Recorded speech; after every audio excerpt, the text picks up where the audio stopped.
ملی تھی۔ بتایا گیا کہ باغی فوجیوں نے دارالحکومت انقرہ میں اسپیشل فورسز کے ہیڈ کوارٹر پر بھی حملہ کیا۔ پروسیکیوٹر کے دفتر پر کیے گئے حملے میں 17 پولیس ملازمین جاں بحق ہو گئے۔ استنبول اور دارالحکومت انقرہ کے علاوہ دیگر مقامات پر وحشیانہ بمباری کی گئی۔ صدارتی محل کے قریب ہوئے 2 بم دھماکوں میں 5 افراد جاں بحق ہو گئے۔ فوج کے بعض دستوں کی طرف سے بغاوت کی کوشش کے بعد صدر طیب اردغان اور وزیر اعظم بن علی یلدرم نے عوام سے سڑکوں پر نکل کر بغاوت کو ناکام بنانے کی اپیل کی تھی۔ صدر کی اپیل کے بعد ہزاروں شہری سڑکوں پر اتر آئے۔ کئی مقامات پر سڑکوں پر موجود باغی فوجیوں کو گھیر کر انہیں زد و کوب کیا گیا۔ باغی فوجی ٹینکس اور دیگر سامان چھوڑ کر بھاگتے ہوئے دیکھے گئے۔ انقرہ اور استنبول میں پولیس اور فوج کے درمیان جھڑپیں بھی ہوئی۔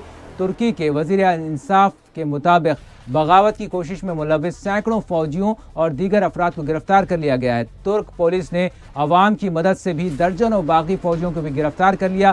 پولیس ہیڈ کوارٹر میں داخل ہونے والے باغی بھی گرفتار کر لیے گئے۔ بعض باغیوں نے پولیس کے سامنے ہتھیار ڈال دیے۔ انقرہ اور استنبول کی سڑکوں پر عوام اور باغی فوجیوں کے درمیان ہوئی جھڑپیں جنگ کا منظر پیش کر رہی تھیں۔ کئی مقامات پر عوام کو ٹینکوں کے سامنے لیٹے ہوئے دیکھا گیا اور ٹینکوں سے باغی فوجیوں کو نکال کر انہیں زد و کوب کیا گیا۔ ٹینکوں کی پیش قدمی روک دی گئی۔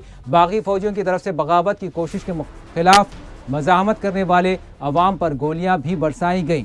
ترکی کی عوام نے جمہوری حکومت کی بے دخلی کی کوشش کو ناکام بناتے ہوئے عزم و ہمت کی ایک نئی تاریخ رقم کی۔ بتایا گیا ہے کہ اس سے پہلے صدر طیب اردغان نے موبائل فون کے ذریعے عوام سے خطاب کیا تھا اور جمہوریت کو بچانے کے لیے سڑکوں پر نکل آنے کی اپیل کی تھی۔ صدر اردغان کی اس اپیل کے ساتھ ہی ہزاروں افراد سڑکوں پر نکل آئے۔ کچھ ہی دیر میں دارالحکومت انقرہ کی سڑکیں عوام سے بھر گئیں۔ عوامی احتجاج اور مزاحمت کے بعد باغی فوجیوں کو ہتھیار ڈالنے پر مجبور ہونا پڑا۔ خیال رہے کہ 21ویں صدی میں نہتے عوام نے دنیا کو یہ بتایا ہے کہ وہ جمہوریت پر یقین رکھتے ہیں۔ جابرانہ طریقوں سے ان کے حقوق کو ختم نہیں کیا جا سکتا۔ ملک کے کئی قومی نشریاتی اداروں پر پابندی عائد کر دی گئی تھی، لیکن آہستہ آہستہ حالات معمول پر آنے کی خبریں مل رہی ہیں۔ ابھی تک یہ پتہ نہیں چل پایا ہے کہ بغاوت کی اس کوشش کا اصل ذمہ دار کون ہے۔ دوسری طرف فوج کے ہیڈ کوارٹر پر اردغان حکومت کی فوج نے دوبارہ کنٹرول حاصل کر لیا ہے۔ فوج کے سربراہ کو جنہیں یرغمال بنائے جانے کی اطلاع ملی تھی انہیں بھی آزاد کرا لیا گیا ہے۔ فوج کے جنرل کو محفوظ مقام پر منتقل کر دیا گیا۔ اس دوران ترک فوج کے سینئر عہدیدار امید زندار کو فوجی معاملات کی دیکھ بھال سونپ دی گئی ہے۔ ترک صدر نے واضح کر دیا ہے کہ فوج میں موجود باقی عناصر کا فوری خاتمہ کر دیا جائے گا۔ اور ترکی میں فوجی گروپ کی جانب سے لڑائی جاری ہے۔ ترکی کی حکومت نے فوجی بغاوت کو ناکام بنانے کا دعویٰ کیا تھا۔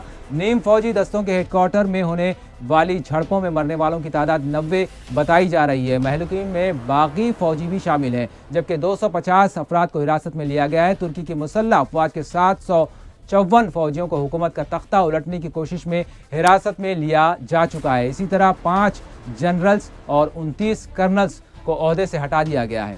اس درمیان دارالحکومت میں باغیوں کے کمانڈرز کی گرفتاریاں عمل میں لائی گئی ہیں۔ ذرائع کے مطابق اب تک 1563 فوجیوں کو گرفتار کر لیا گیا۔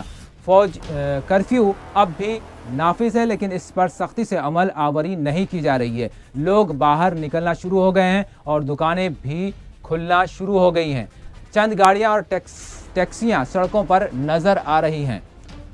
اور آپ دوسری تصویروں میں آپ ملاحظہ کر سکتے ہیں ترکی کے دارالحکومت انقرہ میں واقع پارلیمنٹ کی عمارت کے اندرونی حصے کو نقصان پہنچا ہے۔ ایک ویڈیو میں پارلیمنٹ کی عمارت کو پہنچے نقصان کو دیکھا جا سکتا ہے۔ بتایا جاتا ہے کہ پارلیمنٹ کے نزدیک ایک ٹینک نے فائرنگ شروع کر دی تھی۔ یہ اطلاع ایک عینی شاہد نے دی۔ اس غیر معمولی صورتحال پر انقرہ میں پارلیمنٹ کا ہنگامی اجلاس طلب کیا گیا۔ اس درمیان ترک فوجی جنرل کے سٹاف پریس آفس سے ای میل بیان جاری کیا گیا۔ اس بیان میں بتایا گیا ہے کہ رات کو جس فوجی گروپ نے حکومت کا تختہ پلٹنے کی کوشش کی تھی وہ اب بھی اپنی مخالفین سے مستقل لڑائی لڑ رہے ہیں۔ ادھر مارمریز کے ٹاؤن میں واقع ہوٹل کے پاس جھڑپوں میں 2 پولیس اہلکاروں کو ہلاک کر دیا گیا۔ یہ وہی ہوٹل ہے جس میں صدر طیب اردغان چھٹیاں منا رہے تھے۔ بتایا جاتا ہے کہ باغی فوجیوں نے صدر اردغان کے ہوٹل سے جانے کے بعد حملہ کر دیا اور ان حملوں میں 2 پولیس اہلکار ہلاک ہو گئے۔ ترکی کے شہر استنبول میں واقع بوسفورس برج پر ہجوم کو منتشر کرنے کے لیے آج واٹر کینن کا استعمال کیا گیا۔ اس سے پہلے صدر رجب طیب اردغان کی اپیل پر ہزاروں حامی بغاوت کے خلاف سڑکوں پر نکل آئے تھے۔ ہجوم کو دیکھتے ہوئے باغی فوج ٹینکس چھوڑ کر فرار ہونے پر مجبور دیکھی گئی۔ اور ترکی میں فوجی بغاوت کو عوام نے ناکام بنا دیا ہے۔ ترکی فوج کے ایک گروپ نے حکومت سے بغاوت کرتے ہوئے حکومت کو اقتدار سے بے دخل کرنے کی کوشش کی تھی، تاہم اطلاعات ہیں کہ باغی فوج کے گروپ نے آج صبح خود سپردگی اختیار کر لی ہے۔ تختہ الٹنے کی کوشش میں شامل 50 فوجیوں نے بوسفورس پل پر ہتھیار ڈال دیے ہیں۔ اس سے قبل تقسیم اسکوائر میں فوجیوں نے مسلح پولیس کے سامنے ہتھیار ڈالے۔ ترکی میں گزشتہ شام ایک فوجی گروپ کی جانب سے منتخب حکومت کا تختہ الٹ کر ملک میں مارشل لا نفاذ کا اعلان کر دیا گیا تھا، لیکن اس اعلان کے بعد صورتحال تیزی کے ساتھ ڈرامائی انداز میں تبدیل ہو گئی اور اب اس باغی فوجی گروہ نے ہتھیار ڈال دیے ہیں۔ اور ترک صدر رجب طیب اردوغان نے آج صبح قوم سے خطاب کیا۔ صدر رجب طیب اردوغان نے کہا کہ فوج کے ایک چھوٹے سے گروہ کی طرف سے بغاوت کی سازش کو عوام نے ناکام بنا دیا ہے۔ ان کا کہنا تھا کہ فوج میں شامل غداروں کو سخت سزا دی جائے گی۔ اردوغان کا کہنا تھا کہ وہ اپنے عوام کو چھوڑ کر کہیں نہیں جائیں گے۔ اور اس درمیان ترکی کے وزیر اعظم نے اعلان کیا کہ فتح اللہ گولن کے حامیوں نے حکومت کا تختہ الٹنے کی کوشش کی تھی، جسے ناکام بنا دیا گیا۔ بن علی یلدرم کا یہ بیان سرکاری ٹی وی پر نشر ہوا۔ اور ادھر ترکی کے رہنما فتح اللہ گولن نے حکومت کا تختہ الٹنے کے الزامات کی تردید کی ہے۔ فتح اللہ گولن اس وقت امریکہ میں جلا وطنی کی زندگی گزار رہے ہیں۔ انہوں نے بغاوت کی سازش کی مذمت بھی کی ہے۔ ان کا کہنا تھا 5 دہائیوں سے جو شخص خود فوجی بغاوتوں میں متاثر ہوا، اس کے لیے یہ بہت بے عزتی کی بات ہے کہ اس پر فوجی بغاوت کی کوشش کا الزام لگایا جائے۔ اور اسی درمیان عالمی برادری نے ترکی میں فوجی بغاوت کی کوششوں کی سخت الفاظ میں مذمت کی ہے۔ امریکہ اور روس نے ترکی میں استحکام کی توقعات کا اظہار کیا ہے۔ اور آپ کو بتا دیں کہ ادھر فرانس کے جنوبی شہر نیس میں جمعرات کی شب قومی دن کی تقریبات کے موقع پر ہونے والے حملے کی ذمہ داری داعش نے قبول کر لی ہے۔ دوسری جانب فرانسیسی میڈیا کا کہنا ہے کہ نیس میں حملہ کرنے والے شخص سے رابطے کے شک پر 4 افراد کو حراست میں لیا گیا ہے۔ ایک شخص کو جمعہ کو حراست میں لیا گیا، جبکہ دیگر 3 افراد کو ہفتے کی صبح حراست میں لیا گیا ہے۔ داعش کی جانب سے استعمال کی جانے والی خبر رساں ایجنسی میں کہا گیا ہے کہ نیس کا حملہ اس نے کیا ہے۔ داعش کا کہنا ہے کہ حملہ اس کے اعلان کے بعد کیا گیا، جس میں کہا گیا تھا کہ ان ممالک کو نشانہ بنایا جائے گا جو عراق اور شام میں داعش کے خلاف اتحاد میں شامل ہیں۔ نیس حملے کی عالمی سطح پر مذمت کی گئی ہے اور عالمی رہنماؤں کا کہنا ہے کہ دہشت گردی اور انتہا پسندی سے لڑنے کے لیے علاقائی اور عالمی سطح پر مضبوط کوشش کی جانی چاہیے۔ آپ کو بتا دیں کہ نیس میں ہونے والے حملے میں ہلاک ہونے والوں میں فرانس کے علاوہ دیگر ممالک سے تعلق رکھنے والے افراد بھی شامل ہیں۔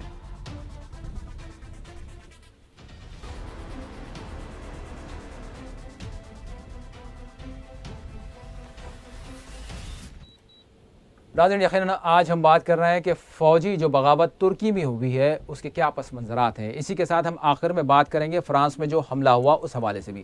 میں سب سے پہلے آغاز کروں گا ماجد صاحب سے۔ ماجد صاحب، ہم نے یقیناً بہت سی تفصیلات ملی ہیں کل سے لے کر اگر آج تک کا ہم جائزہ لیتے ہیں جو ترکی میں صورتحال بنی ہوئی ہے، یقیناً یہ ایک نیا رخ اختیار کر سکتی تھی، لیکن اس کو عوام نے ناکام بنایا۔ تو آپ یہ جو فوجی بغاوت ہوئی ہے اس کو کس طرح سے دیکھ رہے ہیں؟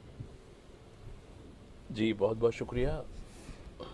یہ ایک بہت بڑی داستان ہے اور یہ جو لاوا جو آتش فشاں پھٹا، یہ ایک دن کی بات نہیں ہے۔ یہ بہت پہلے سے ہی یہ کوششیں کی جا رہی تھیں کہ وہاں پھر سے وہی بات کو دہرایا جائے جو ایک دور میں اتاترک کیا کرتے تھے۔ اتاترک نے بھی تو فوجی بغاوت کی تھی، وہ فوج میں کرنل تھے، وہ دور الگ تھا۔ لیکن اب دیکھیے، جہاں تک گزشتہ 1 دہائی کی بات ہے، ترکی ایک نئے سمت آگے بڑھ رہا ہے اور اس کو ترکی کے اس موجودہ سفر کو توڑنے کے لیے یعنی عوامی سطح پر بھی کوششیں کی گئیں۔ اب آپ دیکھیے، گزشتہ سال 2 الیکشن ہوئے۔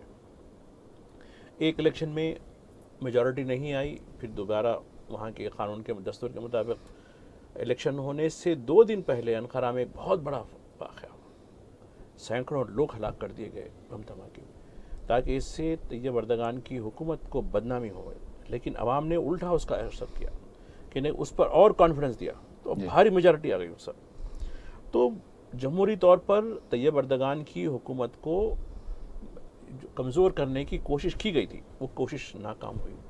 اور اس کے بعد اب جو ہوئی کوشش، میں سمجھتا ہوں کہ اس میں وہ طاقتیں شامل ہیں جو ترکی بلکہ عالم اسلام کو کمزور کرنا چاہتے ہیں۔ میں ایلدرم کے اس بیان سے اتفاق نہیں کروں گا کہ فتح اللہ گولن اس میں شامل ہوں گے، اس لیے کہ فتح اللہ گولن کا جو لڑائی ہے وہ سیاسی لڑائی ہے، وہ فوجی بغاوت گو کہ وہ اثر ضرور رکھتے ہیں، نہ صرف فوجیوں پر بلکہ عوام کے بڑے طبقے پر اثر رکھتے ہیں وہ. اور ایک دور میں طیب اردگان اور فتح اللہ یہ دونوں ایک ہی اسکول آف تھاٹ کے لوگ ہیں، سیاسی اسکول آف تھاٹ کے. جی. تو یہ خیر ان میں اختلافات کی وجہ کچھ اور ہے، اور یقیناً ایک کشمکش بھی ہے ان کے درمیان میں، لیکن میں نہیں سمجھتا کہ فتح اللہ گولن نے اتنا بڑا کام کیا ہوگا کہ وہاں ایک بڑی ایک مملکت کو دہلانے کی بات کی گئی تھی.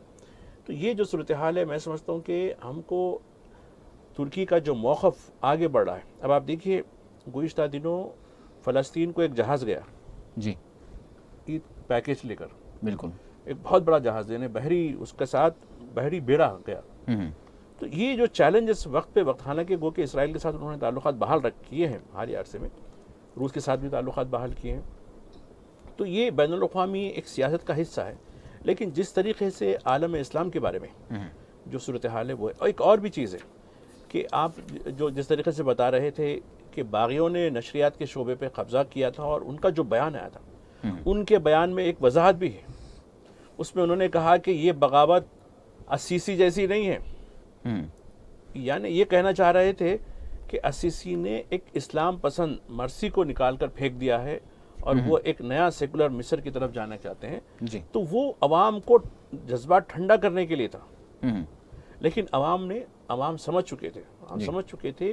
اور سب سے بڑی جو کامیابی میں سمجھتا ہوں کہ اس بغاوت کو کچلنے کے لیے کی گئی ہے، یہ عوام کا جو سپورٹ ملا وہ ہے. اور دوسری جو میں کریڈٹ دینا چاہتا ہوں یہ اس بغاوت کی ناکامی کے لیے ان شامی پناہ گزین کو جنہیں اس حکومت نے نہ صرف معزز مہمان کا جو ہے ان کو جو ہے ٹائٹل دیا، پناہ گزین کا نہیں، ریفیوجیز کا نہیں، یعنی گیسٹ کا دیا، بلکہ ان کے لیے اب شہریت کے دروازے بھی کھول دیے گئے. اور گزشتہ دنوں ایک خبر آئی تھی کہ ابھی تک 30 تا 50 ہزار کے درمیان پہلا گروپ جو ترکی شہریت حاصل کر چکا ہے شامی پناہ گزین کا. تو میں سمجھتا ہوں کہ یہ ایک بہت بڑی سازش ہے.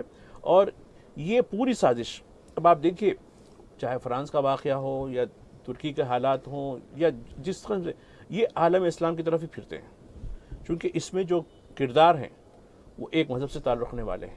تو اب یہ دنیا میں ایک پیام دینے کی کوشش کی جا رہی ہے کہ دیکھیے یہی لوگ ہیں جو ساری دنیا کے امن کو درہم برہم کرنے والے ہیں. انہی کے ذریعے ہو سکتا ہے، انہی کے ملک میں مارشاء اللہ ہو سکتا ہے، انہی کے ملک میں خون خرابہ ہو سکتا ہے، انہی کے ملک میں سب. اور یہ جو سازشیں ہیں، دیکھیے داعش کے ہاتھوں مرنے والے ہوں یا ترکی کے اندر مرنے والے ہوں، مارنے والا بھی ایک ہی طبقے کا ہے، مرنے والا بھی ایک ہی طبقے کا ہے. تو اس سے آپ کو اندازہ لگا سکتے ہیں کہ اس کے پیچھے کون سی سازشیں کام کر رہی ہیں. اور میں سمجھتا ہوں کہ یقیناً میں سمجھتا ہوں کہ اگر بردباری طیب اردگان کی اگر ہو تو وہ اس کی تحقیق کریں گے. اور جیسا کہ اور ایک بات چیز میں دیکھنا چاہتا ہوں، یہ سازش 12 گھنٹے کے بعد ناکام ہوئی. ان 12 گھنٹوں کے دوران مغربی طاقتیں دیوار کی بلی بنی ہوئی تھی. آپ وہ چیز کو مد نظر رکھیے. اس دوران میں جب وہ نشریات ہو رہی تھی باغیوں کی، اس وقت کے بعد کوئی ریئیکشن کیوں نہیں آیا؟ دیکھ رہے تھے کہ کیا ہونے والا ہے، کیا ہونے والا ہے. ارے آپ اگر جمہوریت پسند ہوتے، ایک جمہوری حکومت کو بغاوت ہوتے ہوئے اس کو دیکھ سکتے ہیں.